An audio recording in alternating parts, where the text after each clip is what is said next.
আমাদের হাতে কত সময়, জান্নাতে যাওয়ার মতো সবচেয়ে উত্তম সুযোগ মহিলাদের। সামান্য কদ্দুর জায়গা, তার ঘর, এই বাড়ির উঠান আর ঘর মিল্লা 3 শতক জায়গা, 5 শতক জায়গার মধ্যে জিন্দিগি কাটায়। এই কদ্দুরে ঠিক মতো চললে তার জন্য জান্নাত একেবারে রেডি। কিন্তু দুর্ভাগা মা এই কদ্দুর জায়গায়ও নিজের ইজ্জত, নিজের পর্দা, নিজের সতীত্ব, চরিত্র, আখলাক ঠিক রাখেন, ঠিক রাখেন। চলে কেমনে, হাঁটে কেমনে, পর্দা কোথায়, মানুষে দেখে, বেড়াইত দেখে, বেড়িত দেখে, যুবক ছেলে দেখে তাকাইয়া, মহিলার শরীরের মধ্যে কোনো এহসাস, অনুভূতিও নাই, অনুভূতিও। নামাজের ওয়াক্তের এহতেমাম নাই। 1টা বাজে জোহরের আজান দেয়, যে কয়জন মহিলা নামাজ পড়ে ও আসরের আগে দিয়া গিয়া জোহরের নামাজ পড়ে। এটা নামাজ? কোরআনুল কারীমে আল্লাহ তাআলা বলছেন, ফাওয়াইলুল লিল মুসাল্লিন আল্লাযীনা হুম আন সালাতিহিম সাহুন।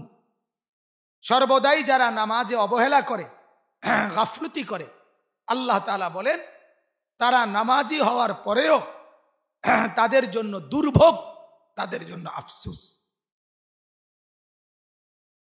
অতএব মা বোনদের কাছেও আমার অনুরোধ, যারা শুনতেছেন, আপনারা আপনাদের কাজ, নবীজি বলছেন 4টা, সহজ করে দিছে একদম। এক মহিলা যদি 4টা কাজ করে, নবীজি বলেন আমি মুহাম্মদ সাল্লাল্লাহু আলাইহি সাল্লাম ওয়াদা দিলাম, মা তোর জন্য জান্নাতের 8টা দরজা একসাথে খুলে দেওয়া হবে। 8 দরজা, তোর যেমনে মন চায়, যেই দরজা দিয়ে মন চায় তুমি জান্নাতে যাও। 4টা কাজ কি? 1 নাম্বার 5 ওয়াক্ত নামাজ, 2 রমজানের রোজা, 3 স্বামীর খেদমত, 4 নিজের পর্দা, ইজ্জত, সতীত্বের হেফাজত। সাল্লাত খামসাহা, সামাত শাহরাহা, আতাআত বা'লাহা, হাফিজাত ফারজাহা। নামাজ 5 ওয়াক্ত, রমজানের রোজা, স্বামীর খেদমত, লজ্জাস্থান, পর্দা, সতীত্ব, ইজ্জত, এটার হেফাজত, মানে পর্দা রক্ষা। নবীজি বলেন 4টা তুমি ঠিক রাখো মা, আমি মুহাম্মদ ওয়াদা দিলাম জান্নাতের 8 দুয়ার তোমার জন্য খোলা। ফালতাদখুলিল জান্নাতাস সামানিয়া, 8টা জান্নাত খোলা হবে, সে যেটাতে মন চায় যেতে পারে। আল্লাহ তাআলা আমাদের মা বোনদেরকে তৌফিক দান করেন। কোরআনুল কারীমের যে কয়টা আয়াত আমি পড়ছি, শুধু তরজমা এবার বলি, তাইলে আমার কথা শেষ। আল্লাহ তাআলা বলেন, একটু খেয়াল করেন, সহজ কথা একদম, আপনারাও বুঝবেন। ওয়া আকিমুস সালাতা ওয়া আতুজ যাকাত। আল্লাহ তাআলা বলেন তোমরা নামাজ আদায় করো, ওয়া আতুজ যাকাত, এবং যাকাত প্রদান করো। কি আদায় করো? না, আদায় করো কি? প্রদান করো কি? নামাজ এবং যাকাত। কোরআনুল কারীমে যত জায়গায় আল্লাহ তাআলা নামাজের কথা বলছেন, তার সাথে যাকাতের কথা বলছেন। নামাজ দেহের ইবাদত, যাকাত সম্পদের ইবাদত। নামাজ কিসের ইবাদত? আর যাকাত মালের ইবাদত, সম্পদের ইবাদত। এটাও একটা কৌশল। বুজুর্গরা বলছেন ইবলিস সুকৌশলে আমাদের কাছ থেকে এই শব্দটা সরায় দিছে, এই যাকাত। আল্লাহ তাআলা কোরআনে বারবার বললেন, যেখানেই আমি নামাজ বলছি সেখানেই আমি যাকাত বলছি। আর আমরা এটারে কি করছি? কৌশলে বানাইছি যে লোকটা নামাজ রোজায় ভালো। কথা বুঝেন? ফরেজগার মানুষ নামাজ রোজা করে, নামাজের সাথে কি মিলাইছে? নামাজের সাথে তো আল্লাহ তাআলা রোজাকে মিলায় না, কাকে মিলাইছিল? তা আপনি এই টাকা সরাই দিলেন, কথা বুঝছেন? এই জন্য দেখবেন শতকরা, আপনি খেয়াল করেন, শতকরা 100 জন মুসলমানের মধ্যে শতকরা 98 জন মুসলমানের জবানে আপনি জাকাতের কথা শুনবেন না, এই উচ্চারণটাই শুনতেন না, যে ভাই জাকাত দেননি, বা আপনার উপরে জাকাত আসেনি, বা লোকটা জাকাত দেয়নি। এই যে লোকটারে যে তুমি দিনদার বলতেছ, নামাজে না পড়ে, জাকাত দেয়নি, জাকাত দেয়নি, এইটা নিয়ে আলোচনা, পর্যালোচনা, বিশ্লেষণ। আপনি একেবারে এই মসজিদের প্রথম কাতারে আজকে 30 বছর নামাজ পড়ে, মনে করেন যে এই 20 জন এবারটা করেও যদি জিগান যে জাকাত বুঝেননি মাসআলা, না এডি হুজুররা কোথায়, ঠিক কিনা বলেন? এডি হুজুররা, জাকাত হুজুররা বোঝনের লেগে নাজিল। অথচ জাকাত ধনী গরিব প্রত্যেকের উপরেই ফরজ হয়, গরিবের উপরেও জাকাত ফরজ হয়। আমরা যাকে গরিব বলি তাকে ইসলাম গরিব বলে না।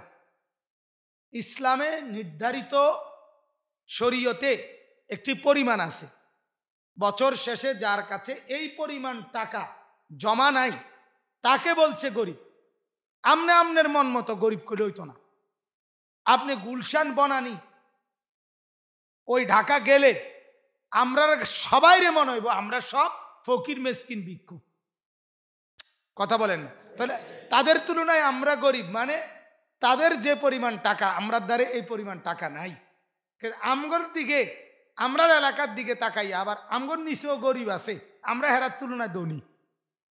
তাহলে এই যে আপেক্ষিক গরিব আর ধনী, 4 তলার বিল্ডিংওয়ালা আরেকজনের বিল্ডিং 12 তলা, উনি উনার ফুতেরে সান্ত্বনা দেয়, আমরা গরিব মানুষ বাবা, এই জন্য আব্বু মন খারাপ করো না, আমরা 4 তলা বিল্ডিং করছি, আমরা কি আর বড় লোক? ওরা জানি বড় লোক, এই জন্য 12 তলা। তাহলে আপনি এইটা কেমনে ঠিক করছেন যে 12 তলা হইলে বড় লোক, 4 তলা হইলে গরিব? এই ফয়সালাটা কোন যুক্তিতে? এটা কি পাটিগণিত না বীজগণিতের সূত্র নাকি? কথা বুঝছেন নি আমার? তাহলে ধনী আর গরিবের সংজ্ঞা আমাদের কাছে নাই। ইউরোপ আমেরিকাতে গেলে দেখবেন গোটা বাংলাদেশে মেসকিন, ঠিকই না বলে? তাইলে অতএব ধনী গরিব আমাদের সমাজের প্রচলিত শব্দ দিয়ে হবে না। শরীয়ত একটি পরিমাণ নির্ধারণ করেছে, সেই পরিমাণটা বছর শেষে যার কাছে আছে তিনি ধনী, যার কাছে নাই এর নিচে তিনি গরিব। আর ওই পরিমাণ যার কাছে আছে সমাজের চোখে সে গরিব হইল, তার উপরে যাকাত ফরজ। একজন মানুষের কাছে 50,000 টাকা 1 বছর জমা আছে ব্যাংকে, খরচ করে নাই, এই টাকাটা ধরেই নাই, 1 বছর যাবত, বছর শেষে এবারটা ধনী, এবারটা কি ধনী। কারণ 52.5 ভরি রূপার দাম, পরিমাণ সম্পদ যার কাছে 1 বছর জমা আছে সেই ধনী, তার উপরে যাকাত ফরজ। তাহলে 52.5 ভরি রূপার দাম, 1 ভরি রূপার দাম 800 টাকা, 700 টাকা, 42,400 না কত জানি হয়, 40-45,000 টাকা। তাহলে 50,000 টাকা থাকলেই তো আপনি ধনী। এখন আপনি কল্পনা করেন তো এই সমাজে কত লক্ষ কোটি মানুষের কাছে বছরকে বছর 50,000 টাকার চাইতে বেশি টাকা জমা আছে, এরম মানুষ 10,000-এ একজন, কথা বলেন না কা? বুঝছেন আমার হিসাবটা? তাহলে কত মানুষের উপরে যাকাত ফরজ? অগণিত অগণিত অগণিত অগণিত কোটি কোটি মহিলাদের উপরে যাকাত ফরজ। সেই মহিলার কাছে স্বর্ণ আছে, রূপাও আছে, স্বর্ণ আছে, নগদ জমা টাকাও আছে। এই স্বর্ণের দাম আর ওই জমা টাকা আলগাজিরা রাখিয়া দিছে, এই দুইটা মিলাইয়া যদি 52.5 ভরি রূপার দাম হয়, ওই যে বললাম 40-45 হাজার টাকা, তাইলেই ওই মহিলার উপরে জাকাত দেওয়া ফরজ, নামাজ যেমন ফরজ। তাহলে বলেন মহিলাদের উপরে কি পরিমাণ জাকাত? মহিলা ঘরেতে এটা ব্যাড হইতেই বোঝে না, মহিলা ঘরে বলবো কে বল? আরো ব্যাড হইতে যদি জিজ্ঞাসা করে মহিলা কি শূন্য আইছেন ওয়াজে, কব মাইত্য নাই, এত কথা শুনতে যাইও না, ভাত রাঁধতে আসো ভাতে রান্ধো। যদি মহিলা খুব জোর করে বলে আও কন না, কদ্দুর কিতা কইছে কন না, কারে বুঝতে না, আমি নিজেই বুঝছি না, তুমি কিতা বুঝবা, যাও ভাত খাইয়া হইয়া লাও। এই হলো আমরা জিন্দিগি।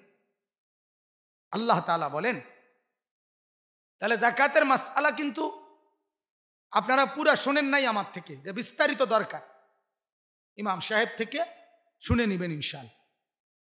বলতেছি আল্লাহ তাআলা বলেন ওয়া আকিমুস সালাহ ওয়া আতুজ যাকাত, যেখানেই নামাজ সেখানেই যাকাত।